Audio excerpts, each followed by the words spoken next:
उपोषणकर्त्या 2 शेतकऱ्यांची प्रकृती खालावली. प्रशासन अजूनही निद्रिस्त.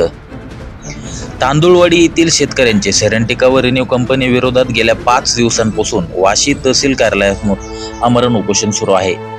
यापैकी 2 शेतकऱ्यांची प्रकृती खालावली असून त्यांना पुढील उपचारासाठी दवाखान्यात दाखल करण्यात आले आहे.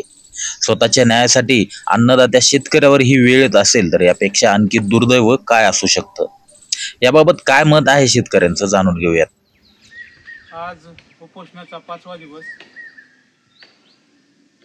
आम्ही गेली 5 दिवसापासून पवनचक्कीच्या विरोधामध्ये आमचं जे आंदोलनाचं हत्यार उगारलं आहे त्याच्यामध्ये आमरण उपोषणाचा आमचा 5वा दिवस, ज्याच्यामध्ये आमच्या 2 शेतकऱ्याची परिस्थिती खालावलेली आहे.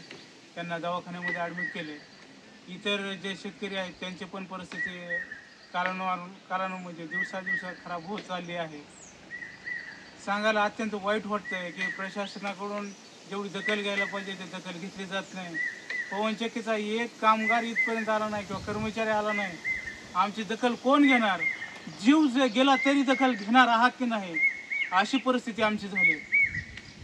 मला वाटतं ही खूप प्रशासनानं लवकरात लवकर आमची दखल घ्यावी व प्रश्न मार्गी लावावा ही प्रशासनाला आमच्या सर्व शेतकऱ्यांच्या मार्फत विनंती. नाहीतर आमचा जीव जाईल आणि लवकरात लवकर जाईल.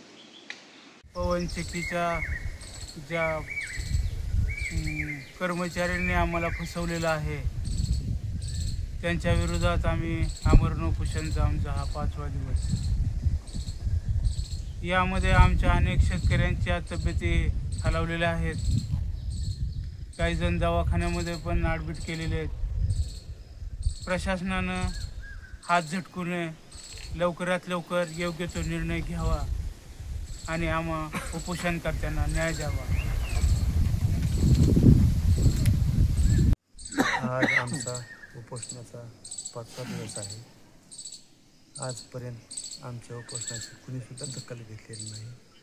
आमच्या उपोषणकर्त्यापैकी 2 जणांची प्रकृती खालावलेली आहे. आणखीन 2-3 त्यांची प्रकृती जास्त झालेली आहे, तर कुणीसुद्धा दखल घेत नाही. आमच्या आणि कुणीसुद्धा आलं नाही. कंपनीचं एक माणूससुद्धा आणि काय आलं नाही. तर ह्याची प्रशासनाने दखल घ्यावी, आम्हा सगळ्यांना न्याय द्यावा हीच आमची विनंती.